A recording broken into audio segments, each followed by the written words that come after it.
The sweltering June morning of 2024 began with an unusual disturbance on Maple Street in Denham Springs, Louisiana. 6 unmarked police cars silently pulled up outside an old brick house, hidden behind a curtain of oak trees. Neighbors peeked through their curtains as officers in tactical gear deployed around the property, the faint static of their radios cutting through the heavy, humid air. Inside, Charlene Baker, 52, the owner of a local laundromat, was folding clothes, a steady routine she had kept every morning since moving out of Denham Springs to start her life over. The knock came precisely at 7:30, 3 firm raps. "Charlene Baker, Louisiana State Police. We have a warrant for your arrest in connection with the death of Amira LeBlanc in 2011. The officers later recounted. Charlene's hands paused mid-motion, clutching a piece of fabric as if grasping for something, but her face remained strangely composed. Her eyes drifted to the window frame, where the morning sun highlighted an old photograph of a dark-haired little girl beaming on a swing. It seemed after 13 years, Charlene had known this moment would eventually come. Before we delve into this shocking true story, let us know where you are watching from. And if you love journeys to find forgotten justice, don't forget to subscribe so you don't miss the next part. The afternoon in Denham Springs was muggy and thick with steam, as if the entire sky was held right above the low roofs of the houses. Cicadas buzzed, electric fans whirred softly from half-open windows, and the smell of hot soil and pine tar mingled in the air. In the yard of the house at the end of Maple Street, 8-year-old Amira LeBlanc was playing with a gray cat.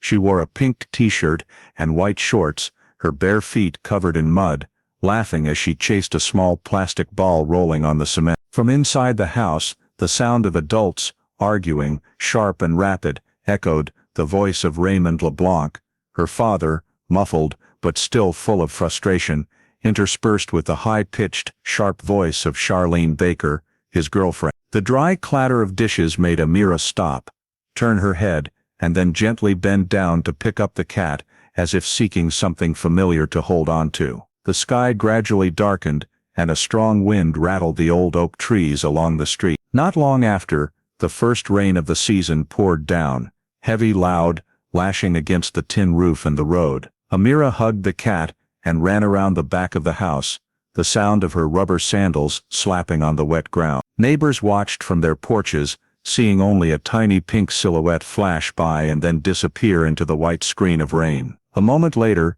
the porch light flickered and then went out due to a power outage. Inside the house, the argument subsided, leaving a heavy silence. When the power came back on, no one paid attention to the little girl. Raymond sat in a chair, his eyes sunken, while Charlene tidied up a few items in the kitchen. Outside, the rain eased, puddles spread across the road, and frogs began croaking from the ditch behind the house. When it was completely dark, no one saw Amira around the house. Raymond assumed she must have gone to bed early, but the door to the small upstairs room remained silently closed. Charlene suggested she might have gone to a neighbor's house to play, then went upstairs without another word. The neighbors had not seen her, nor heard the familiar small footsteps that usually echoed every evening. Late that night, Amira's biological mother, Anita Simmons, called to check on her daughter. The phone rang for a long time, no one answered. She left a message, then called one more time, still no reply. Outside, the wind picked up,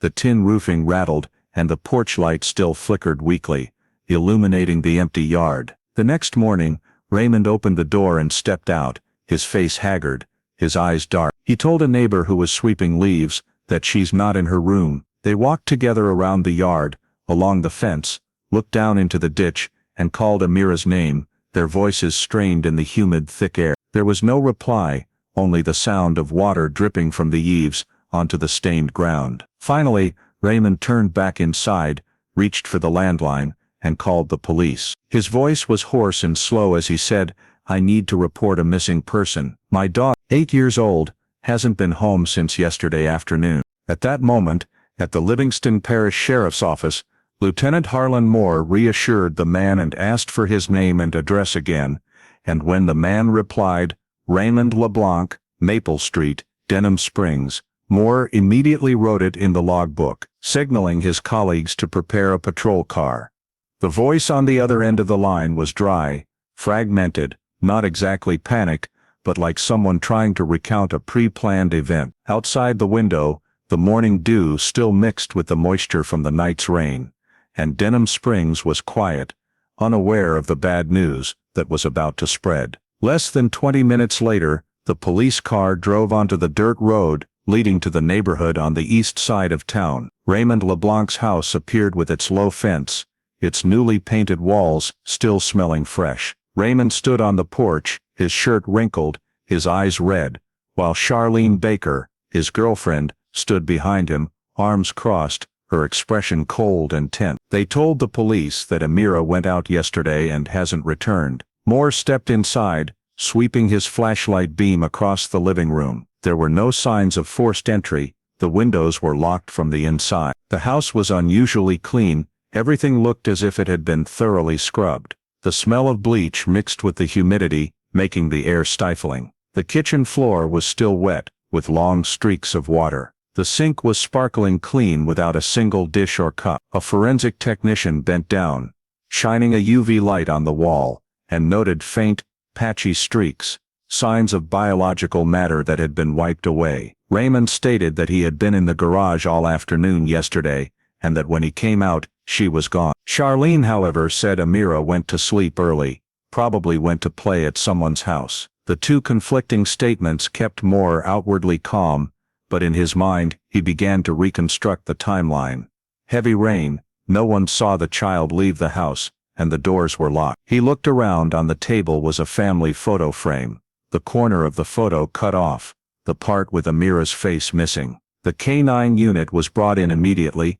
The dog sniffed around the yard, then walked through the living room, stopping in front of the kitchen door. It gave a short bark, sniffing close to the edge of the floor, its tail tucked, its gaze fixed on the area between the refrigerator and the sink. Moore quickly noted, victim's scent stops at the kitchen, no sign of eggs. Amira's bedroom was unusually neat, bed flat, blanket folded square, closet half empty. The box of crayons was neatly stacked, without a single wax smudge.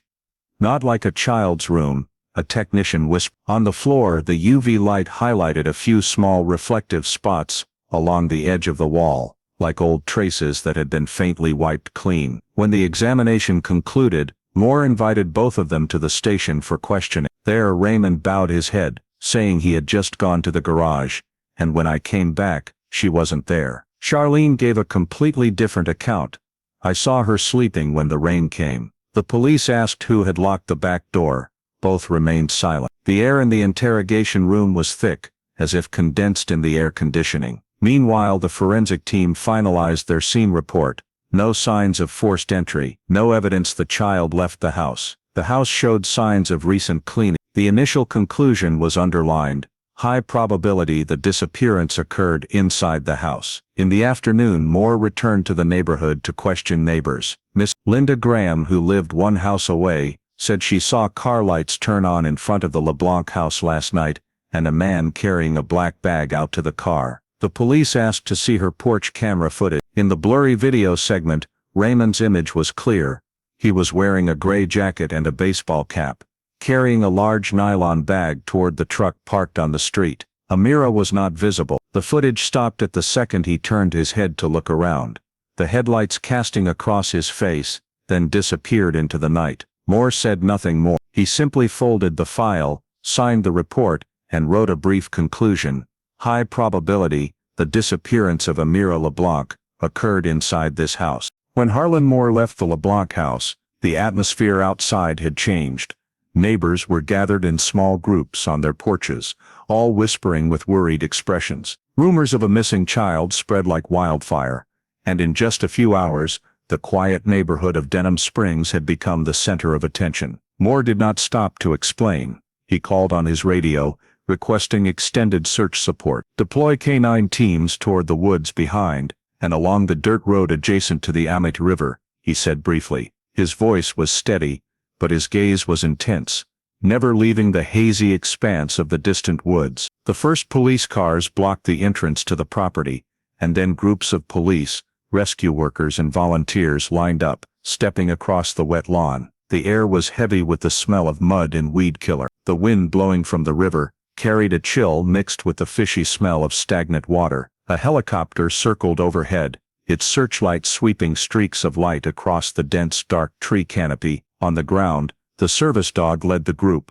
running low, its nose close to the ground. It changed direction constantly, stopping at the back fence of the house and then darting toward the woods. Moore followed closely, his shoes sinking into the soft earth, clearly hearing the metallic clinking of the dog's leash. They walked in a line, a few meters apart, scanning the wet, muddy ground. A rescue worker bent down to pick something up, but it was just a piece of nylon bag blown by the wind. Rain still drizzled through the tree canopy, falling in heavy drops onto their jacket shoulders. Moore looked down at the ground, seeing a few faint indentations like small footprints, which then disappeared in the thick grass. He planted a marker stake, signaling the forensic team to take photos and soil samples. The search area extended along the winding dirt road. The static of the radio crackled, no signs on the west side, redirecting toward the riverbank. Moore replied, "Maintain formation, the water current is the first place to carry everything away." As the team approached the Amite River,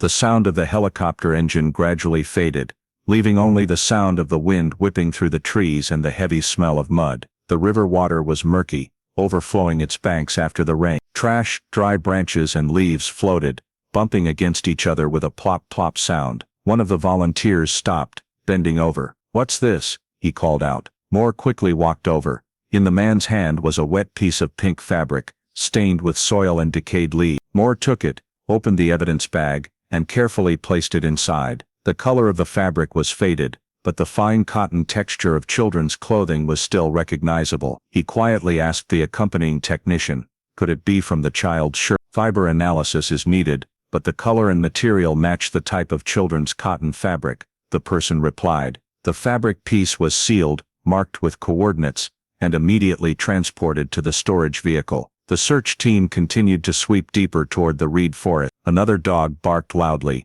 pulling its leash strongly toward the water's edge, where faint SUV tire tracks were imprinted in the mud. Moore knelt down to examine it, 6-groove tread pattern, size matching the type of vehicle Raymond usually drove. "Take a soil sample, photograph it," he instructed. The flashlight illuminated a patch of muddy water, where a few long strands of hair were caught on wet grass. The river wind blew strongly, making the search increasingly difficult. The rain eased, but the ground was already soft, and all traces could easily be washed away. Moore tightened the notebook in his hand, quickly writing a few lines, signs of movement in the wooded area behind the house. Missing persons scent stops here. Need to extend the search along the water's edge. The writing blurred as a few raindrops hit the page. Night fell and flashlights blinked in the darkness, reflecting off the dark surface of the river. No one spoke, only the sound of shoes sinking into the mud, and the wind howling through the branches. After many hours, they paused, gathering near the command vehicle. Moore opened the evidence bag,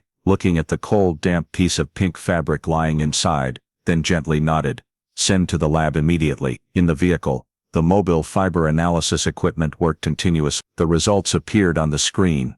A light pink polyester blend cotton fiber, matching the sample of the shirt Amira wore in the last photo taken with her biological mother. The match rate was 9. Moore reread the results once, leaning back in the seat. Outside, the fog lights swept across the window, reflecting the shimmering water. That small piece of fabric was the first clue, and for Moore, it was more than just evidence. It was silent proof that Amira had never left this place under normal circumstances. She had gone somewhere between that house and this forest, and then disappeared. And in his heart, the feeling became increasingly clear. Someone in that house knew exactly what had happened. When the fiber analysis confirmed a match with Amira's shirt, Lieutenant Harlan Moore knew this could no longer be treated as a routine missing persons case. He immediately sent an urgent report to the precinct, and that very night, submitted a request for a detailed search warrant for the house at 407 Maple Street. The court approved it quickly.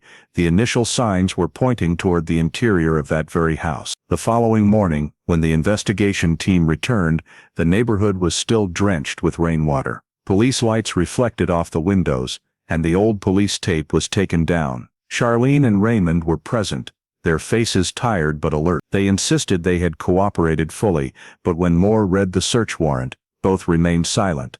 The house was not large, but it had been cleaned to an unnerving clinical shine. Every step on the floor echoed, The forensic team started in the living room. Ultraviolet light swept across every wall, revealing for the first time faint, elongated bright patches at the corner of the wooden table, an area previously dismissed as water stains. On the floor, the tiled area near the wall showed a distinct difference in appearance, as if it had been scrubbed with strong chemicals.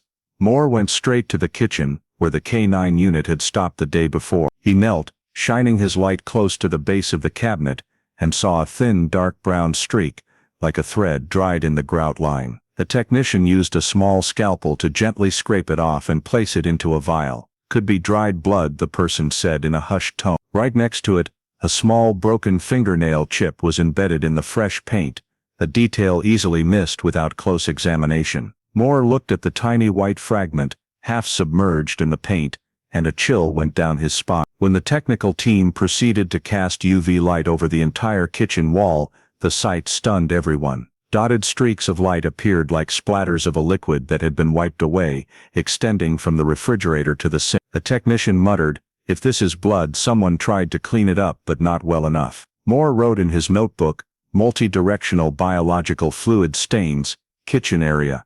In the back section of the kitchen floor, the police dog was released again. It circled a few times before stopping and giving a short bark. Moore crouched down to examine the spot. Faint, nearly dry imprints of a child's footprints, heading toward the back door. He carefully placed a measuring tape beside the prints. The size was consistent with an 8-year-old's shoe. A second print was smaller, as if from a slight slip, the ball of the foot, leaving a reddish-brown smear. "Photograph it, collect samples immediately," he said, his voice firm. While the forensic team worked, Moore had officers check the other room. Amira's room remained exactly as it was the day before, too tidy, devoid of a child's breath. But this time, a different detail stopped him. The box of crayons on the desk was in the same position, yet 2 crayons inside were broken in half, their wax tips stuck together with a dry, brown substance. The evidence was collected. In Charlene's bedroom, officers opened the nightstand drawer and found an old locked LG cell phone with a scratched casing and a small USB stick taped with black adhesive. Moore signaled to seize all electronic devices in the house, including Charlene's phone and Raymond's laptop for digital analysis. Both protested but had no choice. Everything was sealed on site. As they were preparing to leave the kitchen, a technician called out, "Lieutenant Moore, look at this." Under a fresh coat of paint in the corner near the back door, the UV light reflected an irregular circular shape, like the residue of something that had splattered and then been painted over. The technician used an X-Acto knife to gently grep a line, and the paint peeled away, revealing a darker streak underneath, the deep red color of old dried blood. Moore stepped closer, the UV light casting shadows on his face. "New paint," he said softly. "They painted right after the disappearance." No one replied, only the steady sound of the technician's pen on paper could be heard. The pungent smell of paint, mixed with the metallic odor of the forensic solution. Charlene stood on the porch, looking through the doorway, her face pale. Raymond bowed his head, his hands tightly clasped. When the search was complete, Moore ordered the entire kitchen area sealed off. He walked outside, stood on the doorstep, looking at the wet street, contemplating what he had just seen. All the signs led to the same conclusion. This house had been meticulously cleaned, painted, and scrubbed after Amira vanished. No intruder had broken in, and there was no evidence the girl had left the house, only the fragments of a story that was being covered up. In the interim report sent to the precinct, Moore wrote a short conclusion. "Highly likely this is the primary crime scene. Found dried bloodstains, small footprints, and a new coat of paint over the suspicious area." Below, he underlined a separate line, the ink much darker. "New paint clearly shows traces of old blood under UV light." After the forensic team completed the examination and left the Maple Street house, Lieutenant Harlan Moore returned to the neighborhood with 2 detectives to gather statements from the neighbors. He knew that sometimes neighbors remembered small details that the crime scene could not reveal. The rain had stopped completely. The street remained damp, and a gray ashen sky covered the silent row of houses. The first person they met was Mrs. Linda Graham, who lived immediately to the right of the LeBlanc home. Still wearing her wool robe and old glasses, she opened the door when Moore knocked, a steaming cup of coffee in her hand. "I spoke to you all the other day," she said, "but last night I thought of something else I wanted to say." She recounted that on the night of the rain, she had woken up because of a clap of thunder and heard a strange sound faintly carried by the wind from the direction of the LeBlanc house. It sounded like a child's intermittent crying, mixed with a noise like something heavy dropping on the floor. She considered calling over, but the rain was too heavy, the sound of the rain drowning everything else out. "I thought it was the TV," she said quietly. "But now, I'm not so sure." Moore recorded every word, underlining the phrase, child crying and sound of an object dropping. He proceeded to the house across the street, home to Mr. Robert Miles, a retired security guard. He reported that early the next morning, when he went out for a cigarette, he saw Charlene Baker in the backyard, wearing a coat and a hood. She was pulling a large garbage bag toward the silver SUV parked in front of the house. "I remember clearly," he said, "because it was still dark then, only the porch light was on. She looked around, opened the car door, and put the bag in the trunk. I thought they were just taking the trash out early." He emphasized that he had never seen them up that early before. The statement was formally recorded on the spot. Moore asked specifically about the direction Charlene drove, and Mr. Miles pointed toward the dirt road leading into the woods. That direction was exactly where the search team had discovered the SUV tire tracks the previous day. An officer immediately cross-referenced this with the crime scene photos,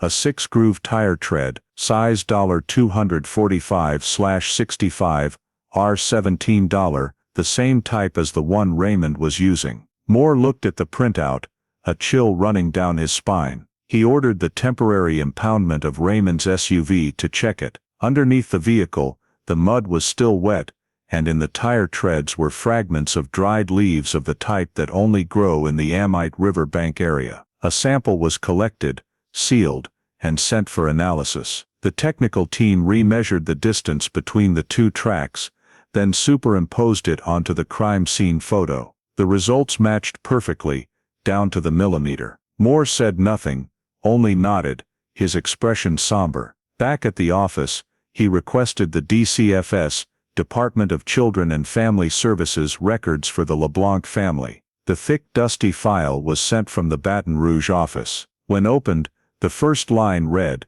2014 report, suspected physical abuse. The report was submitted by a teacher, stating that Amira had once recounted being forced by her father to hold cans of food for hours as punishment. The file ended with the line in italics, insufficient evidence, case closed. Moore read the passage over and over, then wondered how many warnings had been missed. He decided to meet with the DCFS worker who had handled the file. The woman, Patricia Shannon, now working in a different regional office, said over the phone that it was just a family misunderstanding. Her voice was so placid that Moore felt uneasy. "The girl lied a lot," Shannon added. "We didn't find any clear injuries." He noted every word. This could be the piece that later illuminated how the system had failed to recognize the danger signs. When Moore returned to the scene, the technical team had finished the preliminary analysis of the tires. The report concluded, the soil and mud samples clinging to Raymond LeBlanc's SUV tires match the mineral composition of the mud collected at the edge of the forest near the Amite River. Not only that, but a thin pink fiber was also stuck in the wheel well, small, but enough for the lab to confirm it was the same type as the fabric from Amira's shirt. Moore read the results, his hand tightening around the folder. He stepped outside, looking toward the house at 407. Charlene was sitting on the porch, her eyes cold, while Raymond was silent in the garage, pretending to check his car. He understood clearly, if these tire tracks and fiber were real, they were not just concealing a disappearance, they might be concealing a crime scene. Moore signed and submitted the day's report to the precinct. Witness confirmed hearing a child crying and an object dropping on the night of the disappearance. Another witness saw Charlene Baker taking a large trash bag to her car early in the morning. DCFS has a history of reported abuse involving the holding food cans as punishments method. Analysis results show that Raymond LeBlanc's SUV tire tracks match the tracks found at the forest near the Amite River. Investigation must shift toward the possibility of criminal abuse, leading to death. Moore closed the file, sitting silently in the car. The afternoon sun shone through the glass, reflecting on his face. A simple missing persons case had now taken on a different shape, a child lost somewhere between lies, and adults trying to scrub away their own guilt. When the analysis reports on the tires and the fabric fiber were confirmed to match, Lieutenant Harlan Moore was almost certain that the Amite River bank forest was not just a place to discard evidence, but perhaps where Amira had been disposed of. He decided to reopen the search area along the water's edge, this time expanding the radius by nearly a mile, with the support of a dive team and drones. The river surface in the early morning was covered with a thin layer of mist, the water murky and slow-moving, carrying the distinct earthy smell of the wetland. Moore stood on the bank, his eyes fixed on the water, silently carrying away patches of dry leaves. Police officers and volunteers spread out in two directions, some holding grappling hooks, others using long poles to stir the water's surface. Clanking sounds mingled with the chirping of birds and the distant noise of an engine. The police dog that had led the previous search was released onto the trail, weaving through the reeds taller than a person. It barked briefly, then ran toward the river's edge, where tangled tree roots jutted out like twisted hands. One of the volunteers paddling a small boat to check that area suddenly stopped. He looked down at the water and saw a large pale gray object caught in the roots, bobbing in the current.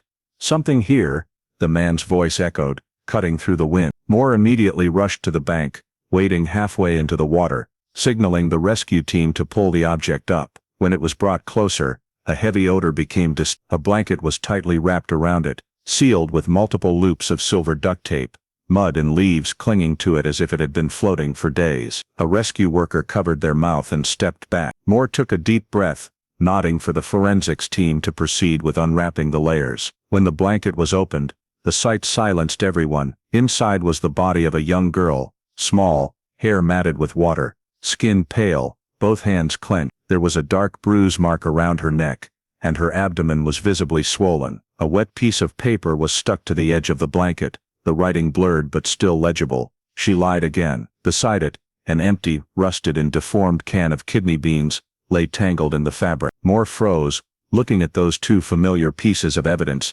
details that had appeared in the testimony about Amira's punishment.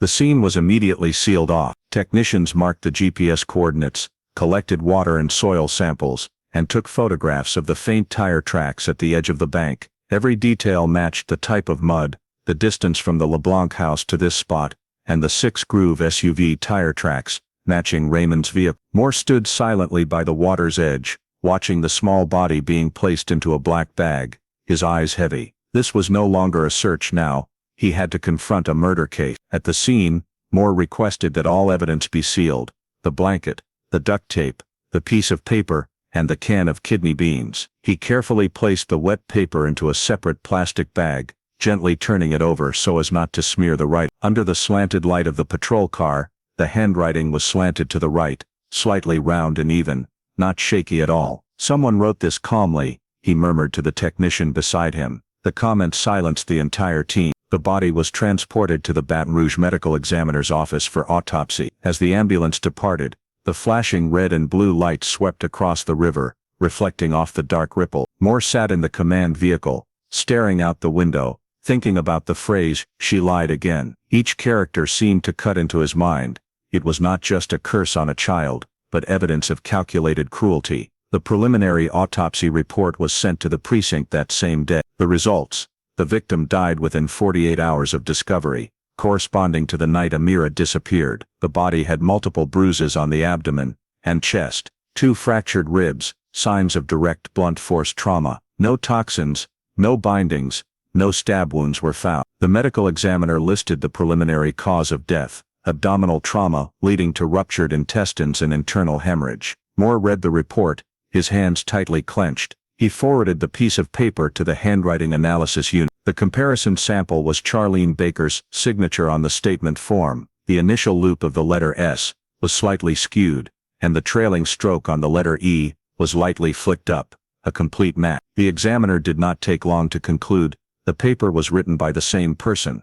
Moore leaned back in his chair, looking at the neon light shining down on the folder. Every piece of evidence now fit together. The blood in the kitchen, the new paint, the small footprints, the matching tire tracks, and now the body with Charlene's handwritten note. He knew at this moment, the case had gone far beyond the limits of a missing persons investigation. This was a case of premeditated child homicide. Next to the desk, 3 pieces of evidence were neatly arranged. The note she lied again, the empty can of kidney beans, and the pink fabric fiber. Moore looked at them for a long time, then added to the report, the body of Amira LeBlanc was found on the bank of the Amira River, wrapped in a blanket, sealed with silver duct tape. At the scene, a handwritten note, matching Charlene Baker's signature and an empty can of kidney beans, were recovered. Death occurred within the last 48 hours. He closed the folder and stepped out of the command room. Outside, drizzle began to fall again, mixing with the rustling wind. Moore looked up at the heavy gray sky of Louisiana, knowing that from the moment Amira's body was recovered, all the lies had lost their chance to be buried. The examination room at LSU Health Baton Rouge still reeked heavily of antiseptic as Lieutenant Harlan Moore stepped in. On the stainless steel table in the middle of the room, the body of young Amira LeBlanc lay still under a white sheet, so tiny she was almost lost beneath the glaring surgical lights. No one spoke a word. The sound of a pen scratching notes, gloves snapping, and the regular hum of the ventilation machine formed the background rhythm for the cold autopsy. Forensic pathologist Charles Abram, who was in charge of the case, had extensive experience with child abuse cases. He removed his glasses and looked up at Moore. "I'll begin, Lieutenant. You may stay, but you must remain silent." Moore merely nodded, his gaze fixed on the girl's small, pale face. There was no trace left of the smile in the previous photograph she had taken with her mother. Only a false peace following unimaginable pain. Abram began with the external examination. He moved the light, slowly observing each area of skin. 67 bruises appeared on her arms, back, legs, and chest. Some fresh, others already turning pale yellow. A sign of older injuries. He marked each location, his voice flat but hardening. Multiple types of force, sustained over at least several weeks. Clearly continuous abuse. When he reached the abdomen, he paused longer. Here, he pointed to the swollen and discolored area. A forceful blow, directed front to back, possibly a kick. A small body like this could not withstand such force. The scalpel made a clean, precise cut. The cold air in the room seemed to freeze as he continued. The small intestine was ruptured. Fluid spilled into the abdominal cavity. Acute peritonitis. She died within a few hours of the injury. A forensic technician rapidly took notes. Direct cause of death, small intestine rupture, due to severe blunt force trauma to the abdomen. Abram gave a slight nod, then lowered his voice. This was not an accident. This was a deliberate act, using adult force. Moore stood behind the observation window, his hand clenched on the chair back. Every detail Abram spoke was like a knife cutting into him. He recalled the blood under the kitchen cabinet, the small footprints, the fresh paint covering an older streak, and the image of Charlene standing calmly on the porch, chillingly composed. The doctor continued to note, a faint constriction mark on the wrist, a small scar on the thigh, and a circular purple contusion on the shoulder area, consistent with the head of a round object or the back of a hand striking hard. The injuries were at various stages, proving the girl was not just struck once. He sighed, each bruise is a story, and they all tell the same thing: pain, repetition, and neglect. A technician brought over the evidence bag containing fabric scraps, a piece of paper and the can of potted beans found near the body. Abram glanced at it, then said, "This can has a serrated edge, matching the size of the round scar on the left shoulder. It may have been used for punishment." The statement caused Moore to grip his notebook tightly, adding no further notes. While examining the victim's feet, Abram stopped at another detail. A faint mark on the abdomen, shaped like a curved. He requested a magnification of the photograph, comparing it with the shoe samples collected from the LeBlanc house. The result appeared on the screen. The sole pattern and size matched Charlene Baker's athletic shoe. Abram spoke softly, almost to himself. This kick came from her. He removed his gloves, stood up straight, his voice slow. There were no clear signs of struggle. She was weak, or too tired. Death was not immediate. It was prolonged, painful. A heavy silence settled over the room. When the examination concluded, Abram closed the file and signed the report. Moore walked in, offering a brief greeting. "Do you need anything further for your report?" Abram looked at him, his gaze heavy. "We will send the official version in a few hours, but I can tell you now, this was a case of systemic abuse, not a momentary outburst." He handed over a summary sheet. Cause of death: small intestine rupture, peritonitis due to severe force in the abdominal area. Injuries: 67 bruises, old and new, of varying severity. Impact marker: shoe mark matching the sample from Charlene Baker. Conclusion: the victim suffered prolonged abuse, dying from direct trauma. Moore took the report, reading every line carefully. In the margin, there was a handwritten note in red ink by Abram. "Cannot determine the exact time for each injury, but she clearly lived in fear." Leaving the forensics room, Moore stepped out into the long hallway filled with white light. He stopped by the window, looking down at the parking lot where the rain had just stopped. Drops of water fell slowly from the awning, reflecting the ambulance light. In his mind the image of Amira returned, the 8-year-old girl holding a small cat on a rainy afternoon. Now all that remained were numbers and bruises noted on paper. He opened his notebook, writing the final line of his daily report. Forensic conclusion: victim Amira LeBlanc died from a forceful kick to the abdomen, subjected to prolonged abuse. Shoe mark consistent with Charlene Baker. Then he closed the notebook, his eyes darkening. The investigation was no longer about the question "where is Amira?" but who made her suffer until the very end. When the forensic conclusion reached the office, Lieutenant Harlan Moore knew it was time to directly confront the only two people who could answer the questions that Amira's body could not speak. The interrogation was held in 2 separate rooms, one for Raymond LeBlanc, and one for Charlene Baker. Both were summoned as suspects, no longer as witnesses. The interrogation room was quiet, with only the sound of the wall clock and the fluorescent light reflecting off the metal table. Raymond sat hunched over, his hands clasped, his face pale. Moore sat across from him, placing the thick file on the table. "You know why you are here?" Raymond nodded slightly. "We found Amira's body." There was no strong reaction, just a... Moore silently opened the photograph of the body and placed it in front of him. Raymond glanced at it, then turned away, his hand trembling slightly. "You said she went out to play that day," Moore repeated, his voice even.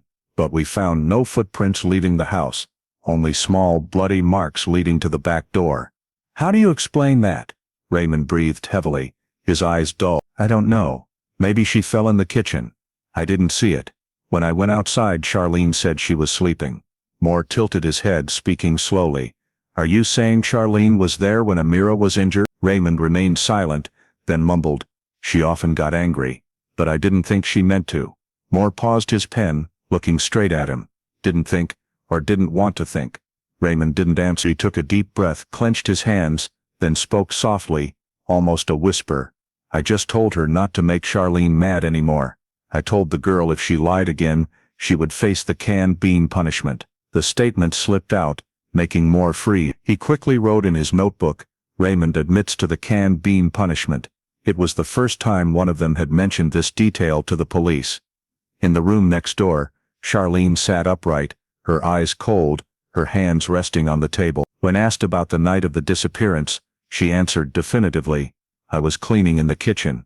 When I went outside, she was already gone. Maybe someone kidnapped her." Moore asked, "Did you hear any noises, crying or impact?" Charlene shrugged. "Kids make noise. I didn't pay attention." He pushed the photograph of the paper found near the body toward her. "She lied again." Charlene glanced at it, her lip twitching slightly. "I never wrote that," she quickly said. "The police can fake anything." Moore didn't argue. He simply opened the handwriting analysis file, placing the comparison results next to it. The strokes were so similar they required no explanation. Charlene stared at the paper for a few seconds, then turned away, giving a faint smile. "You think if I were guilty I'd be stupid enough to leave a note?" Moore responded simply. "I think sometimes the guilty don't believe they'll be caught." The 2 interrogations lasted nearly 10 hours. Raymond continually changed details, sometimes saying he knew nothing, sometimes saying Amira fell down the stairs, even though the house had no stairs. Charlene clung to a single story. The girl left the house on her own. Their statements were contradictory, with no physical evidence proving who directly caused the death. Although DNA samples, shoe marks, and the note all pointed to Charlene, her public defender insisted there was insufficient evidence for conviction, only coincidence. When the interrogation ended, Moore walked out into the long hallway, his shoulders heavy. The district attorney spoke briefly on the phone. "We cannot prosecute without a confession or direct evidence. The investigation is suspended." The statement was like a cold cut. In the empty room, Moore looked through the one-way glass, seeing Raymond sitting hunched over, and Charlene leaning back in her chair with crossed arms, looking up at the ceiling, appearing nonchalant. He knew both were lying, but he couldn't prove how. The case was temporarily closed with a brief note in the report: insufficient evidence to prosecute, investigation temporarily suspended. As Moore gathered his papers, he flipped back to his handwritten notebook. The phrase "canned bean punishment" that Raymond had accidentally mentioned was heavily underlined. To him it was not a coincidence, but a confession hidden beneath a layer of fear, and he believed, sooner or later, the truth would speak for itself. When the district attorney officially announced insufficient evidence to prosecute, the atmosphere in the investigation office grew heavy. Lieutenant Harlan Moore sat silently at his desk, the forensic report, crime scene photos, and recorded statements stacked before him. Everything pointed in the same direction, but no single piece of evidence was strong enough to pin a murder charge on anyone. Both Raymond and Charlene remained silent, sticking to their old statement. Their lawyer filed a motion against the temporary retention of evidence, forcing the police to finalize the case files, according to the temporary suspension of investigation procedure. 2 months later, the thick file of nearly 300 pages, titled LeBlanc, Amira, Homicide Investigation, was stamped unsolved in red and transferred to the cold case archive of the Livingston Parish Sheriff's Office. Case number C. Moore personally signed the final document, then watched the archive staff carry the box down the dark hallway, toward the room containing hundreds of unsolved cases. The sound of the steel door closing resonated like a cold, sharp cut, concluding nearly a year of fruitless investigation. Inside the sealed box was all that remained of Amira: Charlene's phone, Raymond's laptop, the note, "She lied again," the pink fabric scrap, the canned bean container, along with dozens of DNA samples not yet fully analyzed. Those samples were sealed in silver bags, labeled, "Pending analysis, insufficient match." On the outside of the box, Moore wrote a final line in black pen: "Never to be destroyed." The archive room was cold and quiet. Fluorescent lights shone on tall, dust-covered metal cabinets. Dozens of files with similar labels, "Unsolved," "Missing," "Cold Case," were crammed together. When the box labeled Amira was placed on the third shelf, in the center, a gentle breeze blew through the door crack, causing a thin report sheet to fly out and fall to the floor. Moore's final sentence on that page was faint in the dim light: "Requires digital forensics when technology allows."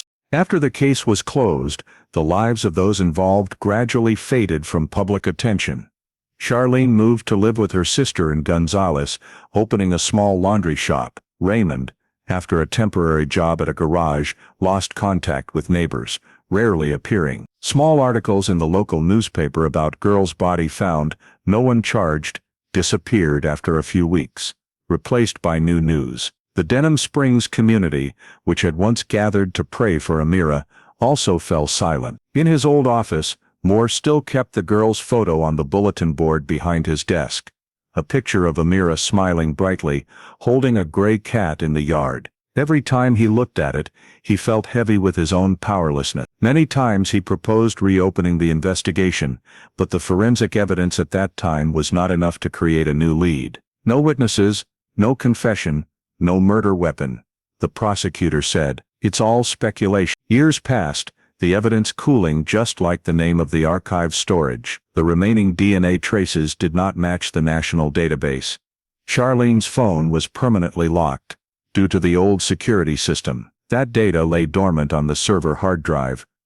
Every rainy season, the Amida River water rose, covering the place where the body was once found, as if trying to erase the town's memory of the 8-year-old child who had lived there.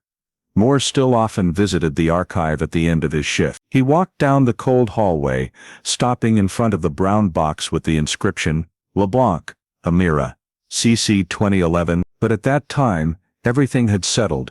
Amira LeBlanc's case officially became a cold case file, forgotten among hundreds of others. Only a few people still remembered, including Moore, who still believed that the truth was only sleeping, waiting to be awakened. Nearly 13 years had passed. The first month of summer in Louisiana, The heavy, humid heat seemed to press down on the rows of steel filing cabinets in the Baton Rouge Cold Case Unit archives. Among hundreds of dust-covered files, the box labeled CC 2011. The one who opened it was not Lieutenant Harlan Moore. He had retired, but Detective Elijah Moore, his son, who had recently been assigned to the Cold Case Unit.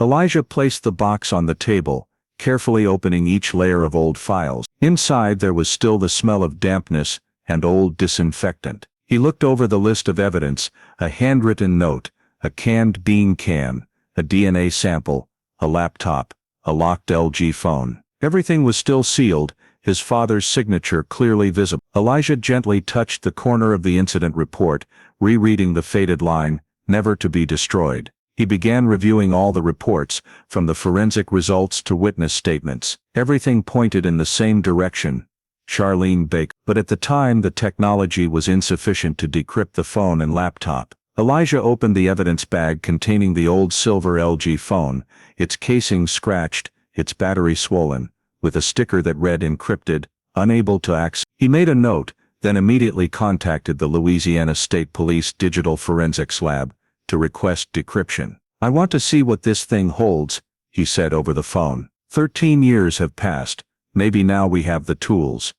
The phone was transferred in an anti-static box. In the handover report, Elijah added a handwritten line, "High priority, potential for containing visual data." As the lid closed, he felt a strange sensation, as if the case his father could not close was finding its own way back to the light. A few days later, Elijah sat in his small office, amidst piles of old files and the smell of yellowed paper. His computer screen lit up with a new notification: email, sender unknown. The subject was simple, unadorned, about the LeBlanc case. He opened the email. Inside were only a few lines.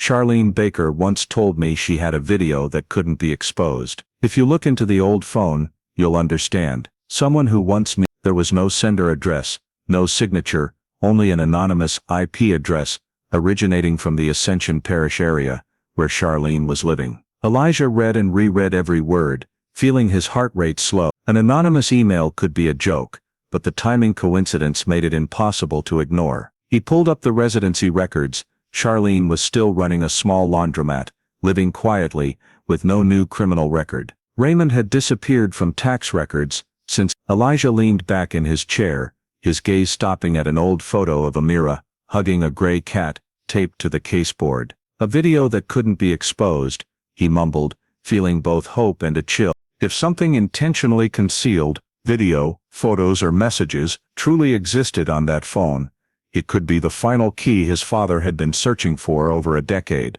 Elijah closed the file, reapplied the seal, and looked out the window. The afternoon sun slanted through the thick dust, casting light onto the cold rows of cabinets in the Cold Case Unit.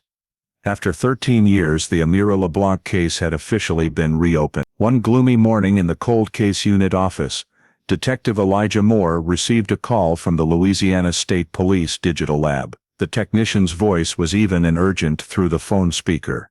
"We got the LG phone open. You need to come down right away, Moore." Elijah rose from his chair, grabbed his coat and left the office, his heart pounding. When he arrived, the old silver phone was placed in an anti-static chamber, its screen lit up after more than a decade of silence. At the table, a young technician explained, "We recovered almost 6 gigabytes of data. Photos, videos, and messages. Most were manually hidden, but the new system could retrieve them." Elijah put on headphones and sat down in front of the large screen. The first file that opened was a short, blurry video, filmed in the LeBlanc's familiar kitchen. Little Amira was standing in the middle of the room, her hands raised, holding a canned bean in each, her arms trembling. The fluorescent light cast the child's shadow onto the wall. Charlene Baker's voice echoed off-screen, shrill and angry. "Don't put your hands down. You lied. You have to be punished." Amira burst into tears, her voice choked with pleas. In the background, Raymond LeBlanc walked across the frame, stopped for a second, looked at the scene and then turned away, saying nothing. The scene ended when Charlene advanced, grabbed Amira's shoulders, and slapped her hard. The screen shook, then went black. Elijah sat motionless, a knot in his throat. He continued to open the second file. This time the light was weak. seemingly filmed at night. Charlene was scolding Amira, forcing the girl to stand in the corner of the house, her hands touching the wall. In the background of the video, Raymond sat on the sofa, his eyes glued to the TV screen, still not reacting. Amidst the child's sobs, Charlene's voice rang out chillingly, "If you lie again, no one will save you." The technician next to him glanced at Elijah, speaking softly. "There are about 14 videos like this, spanning nearly a year. The data was hidden in a trash folder, double encrypted. There are also messages." Elijah opened a message thread between Charlene and Raymond. The words appeared on the screen, cold as a knife cut. "Charlene, the girl is driving me insane. She lies about everything. Raymond, I'm tired too. If she wasn't here maybe things would be easier. Charlene, are you serious? I can take care of the rest. Raymond, as long as I don't have to see her anymore." Elijah leaned back in his chair, a chill running down his spine. Those words were no longer the lament of helpless parents, but a tacit agreement to a crime. He took a deep breath, requesting that all the data be backed up. As the technician performed a final check, he discovered a hidden folder in the system memory that was not displayed. "There's this file, you should see it," he said. A single file appeared on the screen. Via 01/26/2011, the exact night Amira was reported missing. Elijah opened the file. The screen was black for a few seconds, then the image shook slightly. Weak light from a hallway lamp illuminated Charlene dragging a blanket across the kitchen floor. A small shape lay beneath it, wet hair and a dangling hand. Raymond's voice was small but clear. "My God, Charlene, what have you done?" Charlene turned her head, her voice hoarse. "I told you." She lied again. Then the video cut out abruptly. The technical room fell into silence. Elijah stared at the screen, his heart pounding. All his father's doubts and hypotheses from 13 years ago were now clear in a few blurry frames. He picked up the phone and immediately called the prosecutor's office. "This is Detective Moore. We've just recovered video footage directly from the night Amira LeBlanc went missing." His voice was hoarse and slow, but firm.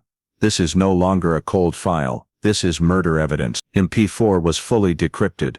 Detective Elijah Moore asked the entire technical team to stay in the forensics room. The door was closed, the lights dimmed. With only the large screen reflecting on the tense face, he pressed play. The video began with the static sound of a TV, the frame shaking and tilted as if hastily filmed. The kitchen scene appeared, fluorescent light reflecting onto the wet tile floor. In the center of the frame, Amira LeBlanc knelt on the floor, her hands covering her head, sobbing. Charlene Baker stood directly in front of the girl, screaming, "You lied. You lied again." Her voice was sharp, dry and ragged as it tore through the air. Then she kicked the child directly in the abdomen, the kick making Amira collapse. Her small body curled up, her crying choked into gasping breaths. Charlene grabbed her shoulders, pulled her up and slapped her twice more. "I told you I wouldn't forgive you if you lied again." A man's voice echoed off-screen, low and stressed. "That's enough, Charlene." Elijah leaned forward towards the screen. That was not Raymond LeBlanc. This voice was deeper, with a heavy southern Florida accent, slightly drawing out the end of the word. The camera swayed gently, briefly revealing the silhouette of a tall man, wearing a black shirt with short cropped hair. Then he was gone from the frame. Charlene still did not stop. She pushed Amira into the wall, the impact echoing dryly. Amira slumped down, no longer moving clearly. Charlene gasped for breath, stepped back and said quietly but clearly caught by the mic, "She lied again." After that, the video abruptly cut out, leaving only white noise. The room was absolutely silent. A technician turned the lights back on, his face pale. Elijah sat quietly, his hand clenched into a fist. "Analyze the voice immediately," he said. "I want to know who the man in the video is." The audio data was extracted, noise filtered, and sent to the Louisiana State Audio Forensic Department. 2 days later, the results arrived. The 7-page report concluded, the male voice in the video did not match Raymond LeBlanc, but almost perfectly matched the voice sample of Daniel Baker, Charlene's older brother, 44, with a history of domestic violence and living in Florida. An old recording from a spousal battery case was used as a comparison sample. The frequencies and pronunciations matched up to 9. Elijah read the forensic report, his heart pounding. "Her brother was at the scene," he said softly. But the original file in the 2011 case clearly stated Daniel Baker claimed to be residing in Jacksonville, Florida. He reopened the old statement transcript, seeing Lieutenant Harlan Moore's faded blue ink. Actual location unverified, statement based only on phone confirmation. Elijah transferred the LG phone's location data to the digital lab, requesting a full GPS log retrieval. A few hours later, a map appeared on the screen. Green dots connected to form a route from Jacksonville, FL across the Louisiana border, stopping in Denham Springs on the night of January 25th into the 26th. The GPS coordinates exactly matched the house at 4. He felt a cold shiver down his spine. She said her brother was in Florida, and the police believed it.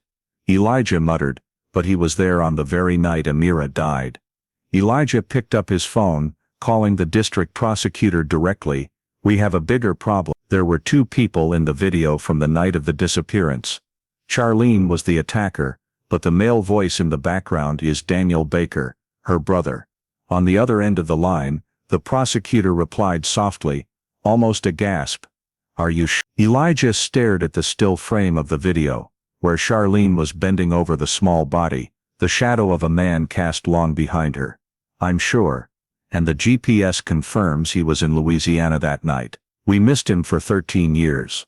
The room was silent. The light from the screen shone on Elijah's face, reflecting his dark circled eyes. Everything he knew about the case now expanded into a new circle. Not just Charlene, but there was another person standing right there, witnessing and remaining silent. Immediately after confirming the voice in the video belonged to Daniel Baker, Detective Elijah Moore submitted an urgent request for a warrant to re-examine the house at 407 Maple Street, a location sealed 13 years prior. The warrant was signed the same day. The house is currently owned by another family, but the new owners immediately cooperated after learning the reason. If this is where it happened to that little girl, you do everything necessary, they said, their voices subdued. Elijah, along with the cold case unit's new forensic team, arrived at the scene the very next morning. The house had been repainted several times, and new wooden floors had been installed, but the walls remained in their original position. Morning light streamed through the windows, coating the floor in a pale yellow dust, making the place feel both ordinary and desolate. Elijah paused in front of the kitchen doorway, where his father had once noted in the report, strong smell of bleach, wet floor. He bent down, signaling the technician to begin the laser scan. A purple light slowly swept across the floor, then stopped in the corner between the stove and the refrigerator. A faint halo of light appeared, running along the seam of the wooden floorboard. Elijah knelt and used a chemical test swab. The reaction turned dark blue, a sign of dried blood. Mark this spot, he instructed. The technical team carefully removed the wooden planks, revealing the cement subfloor underneath, where a deep brown stain had deeply soaked in. The sample was collected and sent to the on-site forensic lab. A few hours later, the preliminary results were printed. DNA matched the genetic profile of Amira LeBlanc. Elijah held the paper, silent. 13 years had passed, but the little girl's trace was still here, right where he stood. He looked around the kitchen, his gaze resting on the old ventilation gap above the sink. An instinct led him to pull up a chair and shine a light inside. Amidst thick dust and cobwebs, something glittered, reflecting the light. The technician carefully opened the vent cover. A small object fell out. A child's silver bracelet, darkened with time. Engraved on the inside was the inscription, "To Daddy." Elijah held it, a chill running down his spine. This piece of evidence had never been listed in the old file. Perhaps it had fallen in during the final struggle, or someone had intentionally hidden it. Either way, it spoke to one thing. Amira had tried to give this gift to her father, the man who failed to protect her. The forensic team continued to sweep the entire house, focusing particularly around the back door area. There they found a piece of silver duct tape jammed deep under the base of a cabinet, covered in dust and old paint. Elijah requested it be taken in for testing. The tape fragment was sent for DNA analysis to compare against Charlene Baker's original profile. That afternoon, in the temporary forensic room, the results appeared on the screen. There were 2 distinct DNA traces on the duct tape. One belonged to Charlene Baker. The other trace belonged to a different woman, not matching any profile in the Louisiana State database. Elijah frowned. Another woman? Not Daniel, not Raymond. He looked at the data displaying the gene sequence, characters tangled like a maze. The technician spoke softly. We are certain. At least 2 people handled this tape when wrapping the body. Elijah stepped out onto the porch, taking a deep breath of the air heavy with paint fumes. Before him, the small house appeared like an unhealed scar on the whole town. For the first time, the picture began to reveal new pieces. Charlene was not alone that night, and may not have been the only one involved in disposing of the body. He returned to the scene room, standing over the evidence neatly placed in sealed boxes, the blood-soaked floorboard fragment, the silver to daddy bracelet, and the piece of duct tape with 2 DNA samples. Each object was a message from the past, connecting the gaps his father had failed to fill. Elijah wrote a temporary conclusion in the report. Re-examination of the crime scene showed blood evidence matching the victim Amira LeBlanc. Further findings include a personal item of the victim and a second unidentified DNA sample on the material used to wrap the body. The woman associated with this biological trace requires investigation. Before leaving the house, he turned back to look at the kitchen one last time. The wind blew through the door gap, carrying the faint rattle of the recently removed vent screen. For a moment, Elijah thought he heard a small vague sound, a child's laughter dissolving into the void. He quietly closed his eyes. You won't be forgotten anymore, Amira, he whispered. Not this time. The DNA analysis results from the silver duct tape were delivered to the cold case unit office just 2 days later. Detective Elijah Moore read the first line of the report, and his eyes narrowed. Unidentified female DNA matched against the state database. 99.8% match with the sample of Patricia Shannon, a DCFS employee who handled Amira LeBlanc's case file in 2011. Elijah placed the paper on the desk, silent for a few seconds. Patricia Shannon, a name that had appeared faintly in the old file with the note, DCFS investigator, case concluded with insufficient evidence of abuse. Now her DNA appeared right on the tape used to wrap Amira's body. The seemingly forgotten piece became the center of the entire picture. Elijah drove to the old DCFS office in Baton Rouge, where Patricia had since taken early retirement. She lived in a quiet suburban home, the front yard full of bougainvillea. When he introduced himself and stated his reason, Patricia's face went pale. Impossible, she said, clutching the door tightly. I only went there once to check after the report from the school. I never touched anything in their house. Elijah presented the DNA results, his voice low but firm. You claim you never touched anything, but your biological trace is on the tape that wrapped the child's body. How do you explain that? Patricia trembled, trying to compose herself.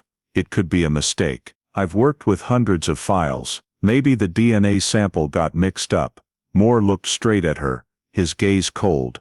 There is no mistake when the sample was taken directly from the evidence. After a few moments of silence, she said softly, I only remember that year Charlene contacted me. We knew each other from St. Francis Church. She asked me to check the file to make sure nothing would cause trouble for her custody. Elijah frowned, meaning you knew Charlene personally, yet still handled her case. Shannon lowered her head, avoiding his look. I just wanted to help. I didn't think things would go this far. When Moore left her house, he felt a cold current run down his spine. The DNA fragment was not just evidence, it was a sign of a systemic cover-up. Returning to the office, he dug up a copy of the original DCFS file. In it, the suspected abuse report from the Fox Creek school teacher had been deleted from the database, replaced with the line unfounded. The person who signed the confirmation, Patricia Shannon. Elijah opened his computer, accessing Raymond LeBlanc's bank data from 2011. Filtering transactions around the time Amira went missing, one detail stood out. On January 22, 2011, 4 days before the little girl was reported missing, Raymond transferred $1,500 to the charity Children's Path Ministries, a small community fund, co-founded by Patricia Shannon and St. Francis Church. Moore leaned back in his chair, gripping the folder tightly. A payment, a church connection and a deleted file, he murmured. The picture became clearer. Charlene acted, Daniel was present, and Patricia, The person tasked with protecting the child may have assisted with her silence. Elijah noted in the temporary report, second female DNA on physical evidence matches Patricia Shannon, DCFS. She claimed to have only visited for inspections, but denied involvement. Discovered a personal link between Shannon and Charlene Baker via St. Francis Church. Financial transaction confirms Raymond LeBlanc donated $1,500 to Shannon's charity 4 days before the case. High probability, Shannon intentionally manipulated the file and deleted the abuse report in exchange for personal gain.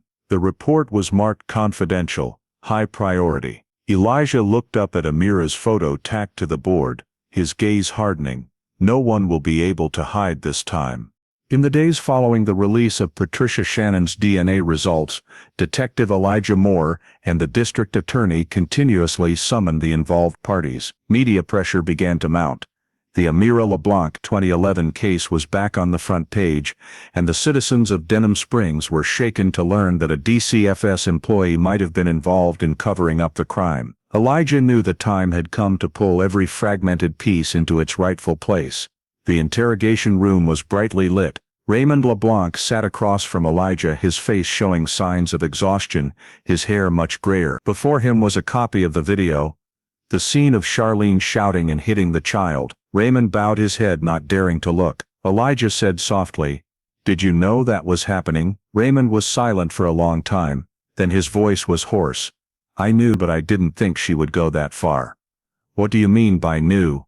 "Charlene hit her many times. I didn't dare intervene. Every time I spoke up, she threatened to leave and take the little girl with her. I was weak. I was afraid of losing them both." Elijah looked at him coldly.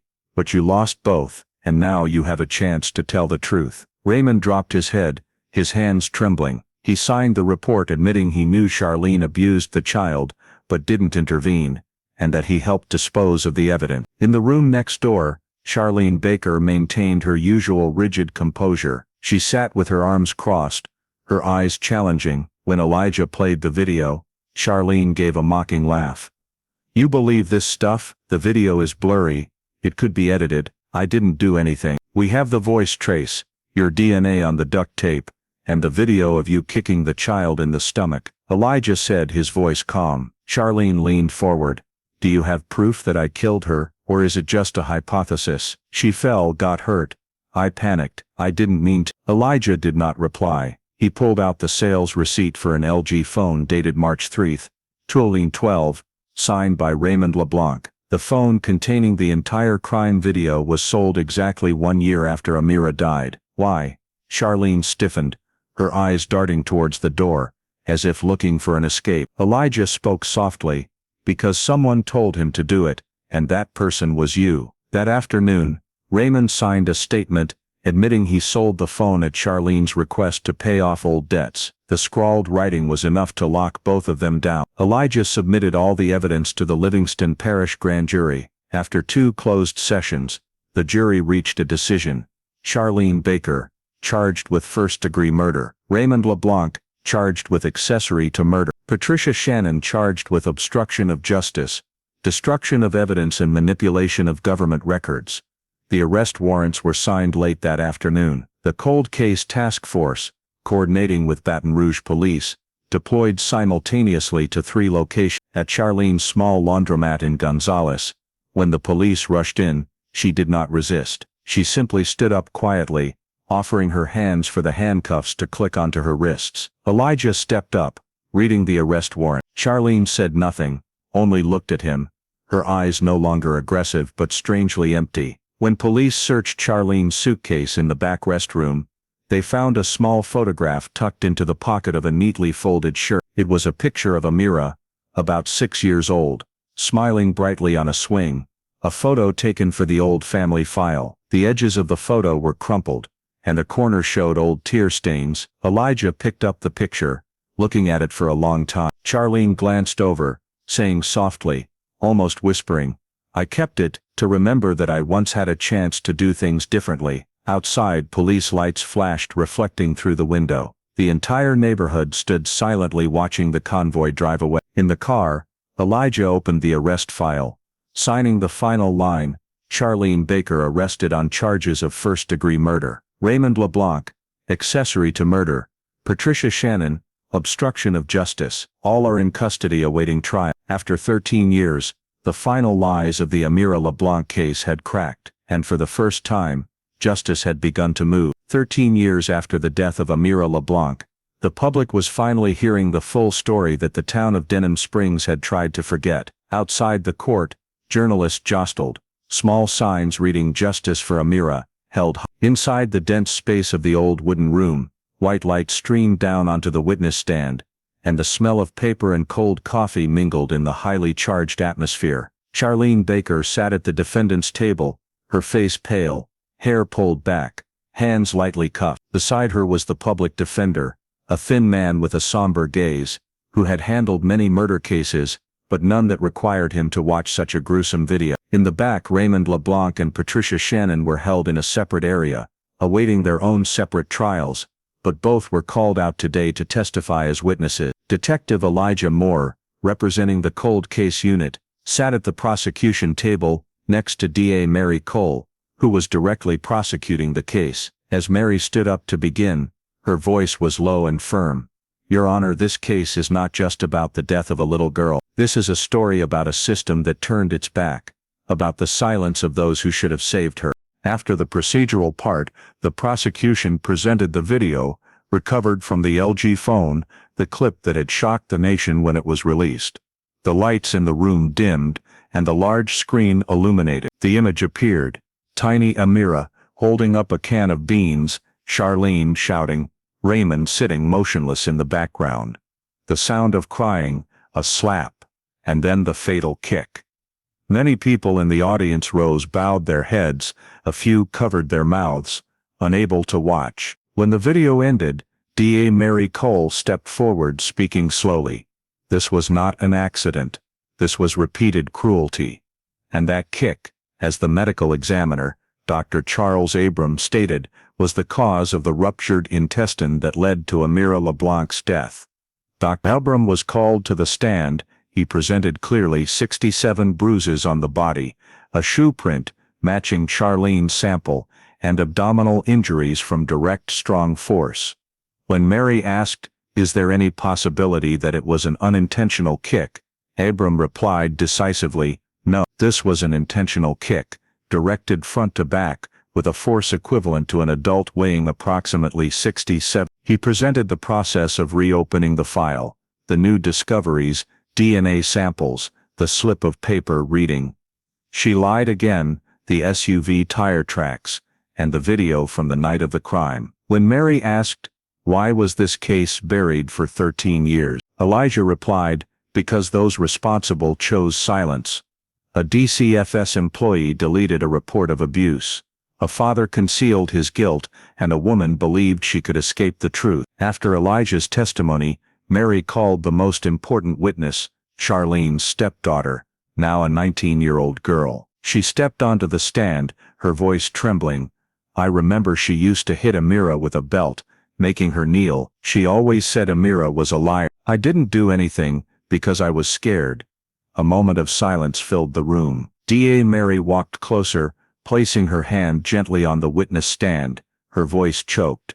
"It's okay, dear, but today, you spoke, and the truth has been heard." When the prosecution's presentation concluded, the atmosphere in the room was heavy as lead. The defense attorney stood up, adjusted his glasses, and said, "Your Honor, my client was cornered into an indefensible position. The video the prosecution presented, we have reason to believe it does not reflect the entire truth." The courtroom stirred. He opened his briefcase and pulled out a portable hard drive. "We have another video, recovered from the original data, with a timestamp from the same time on the night of January 20. This video shows that Charlene was not the only one at home that night."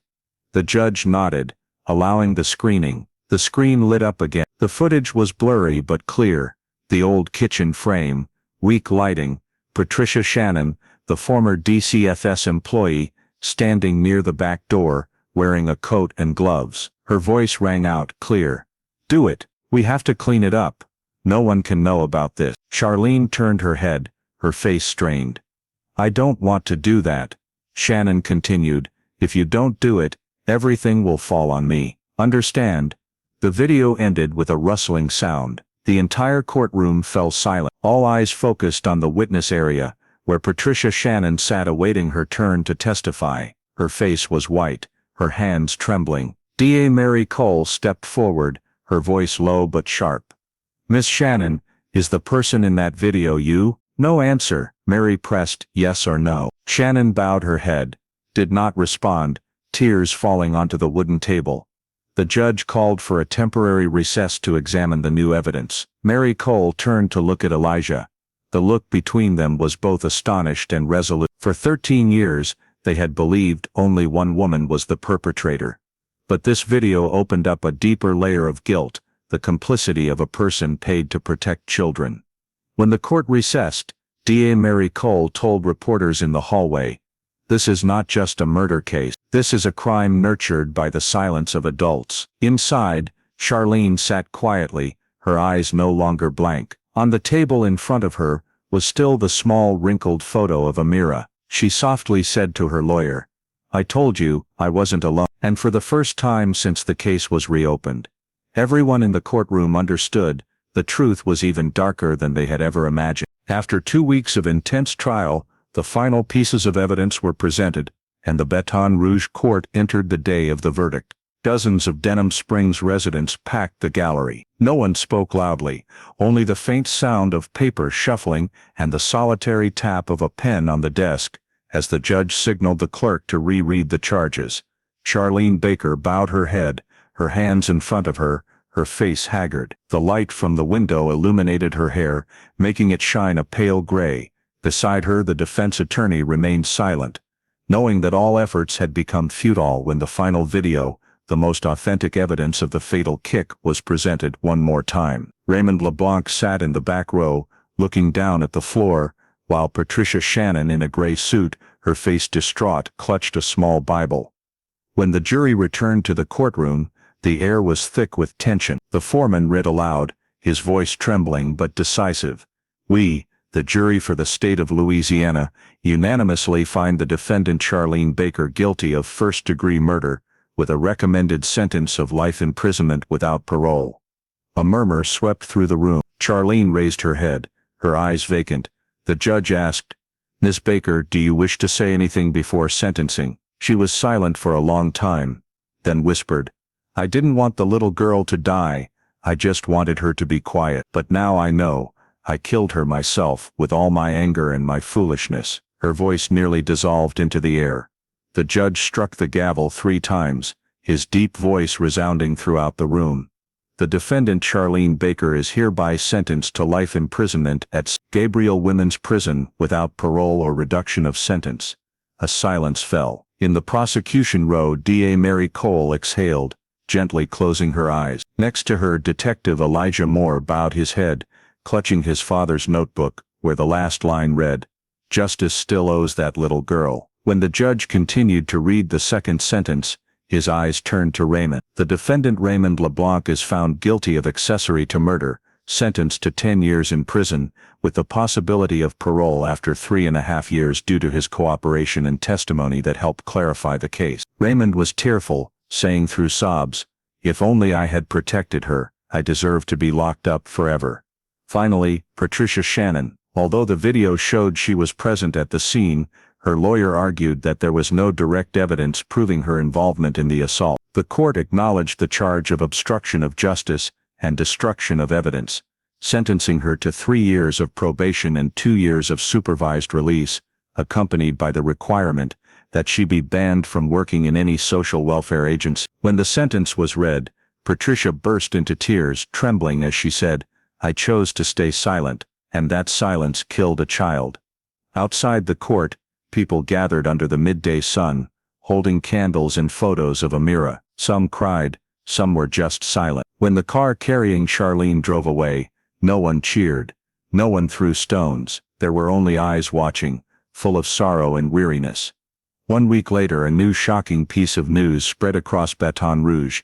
Daniel Baker, Charlene's brother, unexpectedly contacted the police. In his recorded testimony, he confessed to helping Charlene wrap the body in a blanket, tape it up and drive it to the Amite River. He said, I thought I was helping my sister. She was panicked.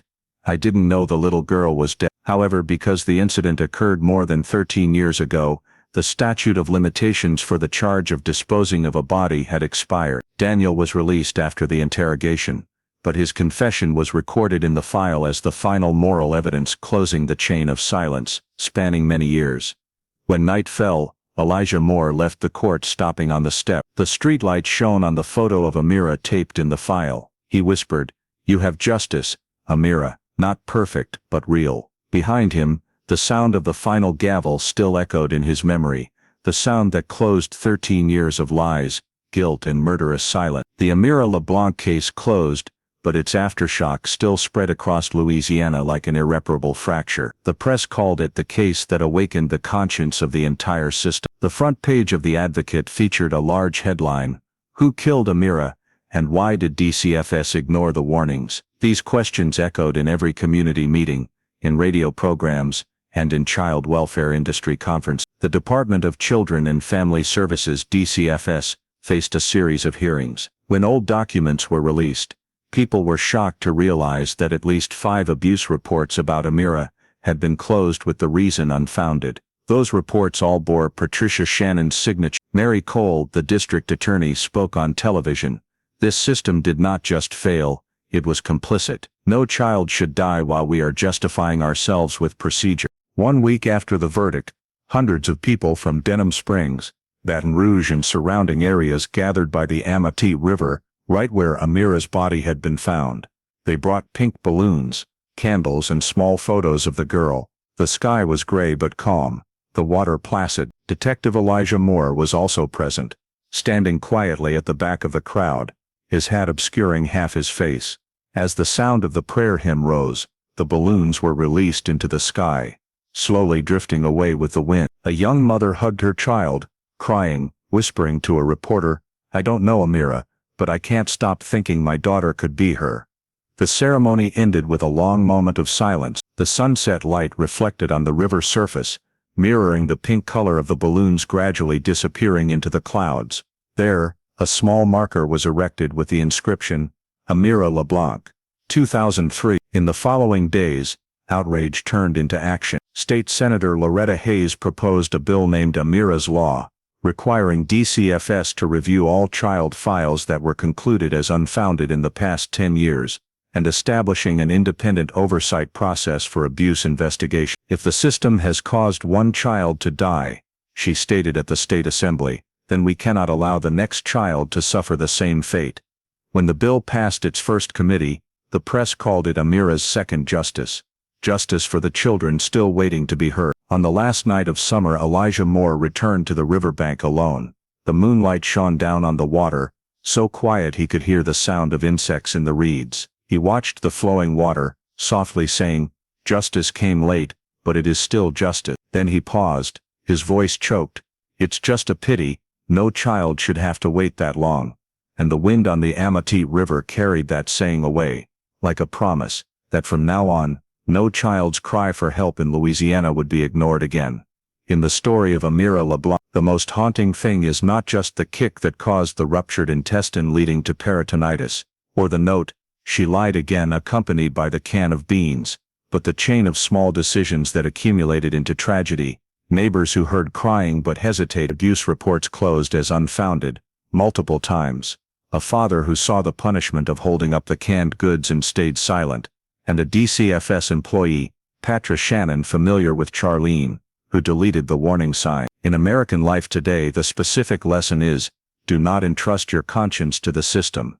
If you hear unusual child crying, see repeated bruises or humiliating discipline, like being forced to hold a heavy object, call 9 or the state's child protection hotline. As a teacher, healthcare worker, you are a mandated reporter. Record the date and time, take photos of injuries, according to facility policy, save all emails, reports and follow up on the response. If a file is closed quickly, request to speak with a supervisor or ombudsman, and ask for the case receipt number to re-report. Families and neighborhoods can establish a chain of care, take turns checking on the child's safety, share emergency contacts, install doorbell cameras on the porch, like the neighbor's house that inadvertently recorded Raymond carrying a black bag. Technically, the old LG phone, GPS metadata and video timestamp show that digital evidence does not forget. Therefore, if you suspect abuse, back up messages, images to a cloud service, or take them directly to the police, lawyer. Do not keep them to yourself. At the community level, support advocacy centers, attend hearings for bills like Amira's Law, that force the reopening of unfounded cases. Late justice is still justice, but for children not to wait, every adult must choose not to be silent from the very first signal. Thank you for following the story of Amira LeBlanc, a reminder that sometimes silence itself is the greatest crime. If you believe that justice begins with listening, please subscribe to the channel and join us in the next video, to speak up for untold stories.